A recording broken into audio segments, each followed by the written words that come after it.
about this one just yet, but I'll be releasing more videos about kind of like a step-by-step process on onboarding clients. I think it's great or good that everyone have kind of their own way of doing it, or maybe a modified way of doing,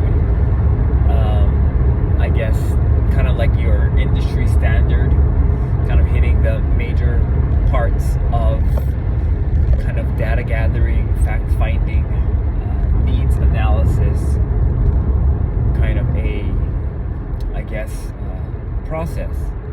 And I talked about this a little bit in my video that I did about the warm-up. And I think everybody has to develop kind of their own. And I guess I've taken it for granted that I have agents that are seasoned, meaning that they kind of already have their process built.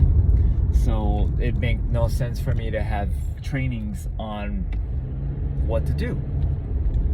But I understand that there may be some newer viewers or some people who are just getting started. And if that's the case, and may very well be, I think you guys, everyone should kind of understand why it's important. Let's take it from the bare basic and let's talk about when you go see your doctor. When you go see your doctor, the doctor has to kind of get a family history on you, right? Figure out if you have history of heart disease, history of cancers, history of allergies. They also have to know what you yourself personally have been through. If you've had any surgeries, any cancers, any stroke, heart attack, then they have to kind of take a snapshot about where you are. They have to do blood work. They might have to do, other types of diagnostic tests to see, what is happening with you currently, just to get a kind of base analysis with you. Then from there, the doctor has to make some kind of a diagnosis for you based on the data that the doctor has. And then from there, the doctor will go ahead and prescribe some kind of a treatment protocol, and then run periodic checks, right? And then as things come up, you go back to the doctor to make sure that, all of that illnesses or treatment protocols are working, or if they need to be changed up a little bit. And then, of course, that's how you've kind of laid out the foundation for or as a patient, your treatment protocol. Well, it's the same thing when you are an insurance agent and you're helping someone with any kind of particular need. Now, that's a doctor. You can think about that as your primary care doctor. Okay? And I know a lot of you folks, like myself, don't like to be the primary care doctor. I am a specialist. I take care of health insurance primarily. Health insurance and retirement income. Those are my kind of specialty segments, if you will, in the financial health or financial arena. So I'm like the specialist. So I get referred somebody, and the referral needs a Medicare or kind of medical insurance help. And that's kind of where I have put my specialty cap on, and I help them with the Medicare and the kind of outlying health issues as someone transitions onto the Medicare program, and I kind of sit in that area. I can still talk about other things, but that's my area. And like a primary care doctor, I too need to go ahead and ask about family history, unless it's already been presented. But typically when I get a referral, all I'm told is that this person needs Medicare and help.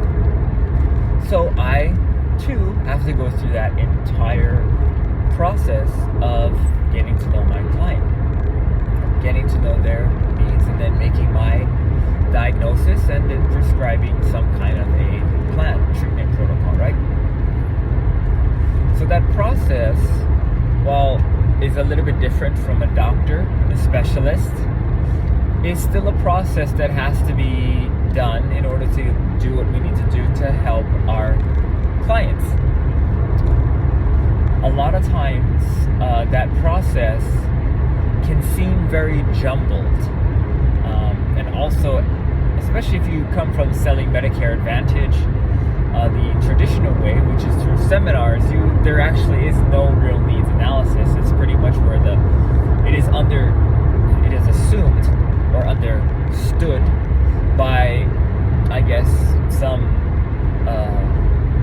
overarching bias or overarching assumption that everyone who's at a seminar truly understands their needs and understands the products out there, and they're just hearing your spiel on a particular plan.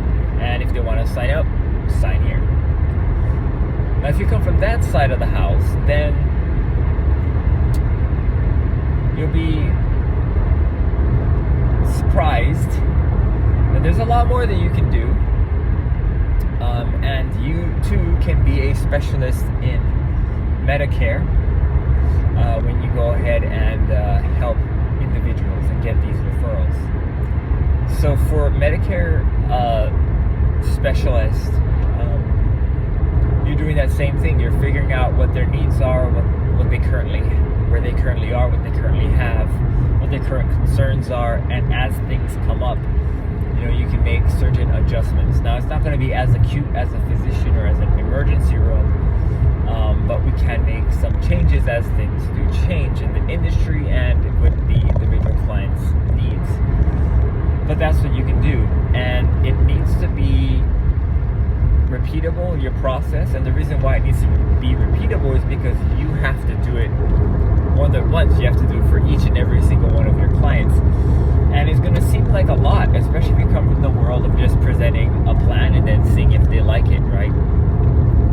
From the specialist side, it's more about understanding what their concerns are as your client, and then finding what fits their needs. Now, for Medicare, I mean, it's far simpler than doing a full-on financial plan, like if you were the primary care physician in this analysis.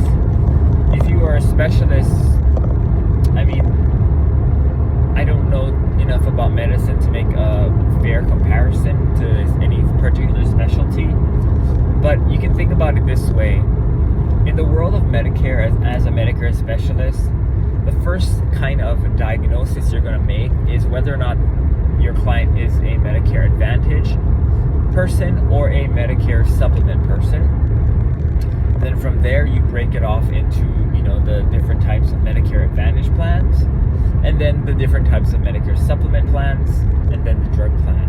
And that's kind of your first diagnosis. And things can change. People can move from Medicare Advantage to Medicare Supplement based on industry and, of course, their personal preferences, right? So you could have someone who is a Medicare Supplement person, and then all of a sudden they switch to Medicare Advantage due to financial constraints, or perhaps they joined a retirement community where the retirement community has its own Medicare Advantage plan, contracted kind of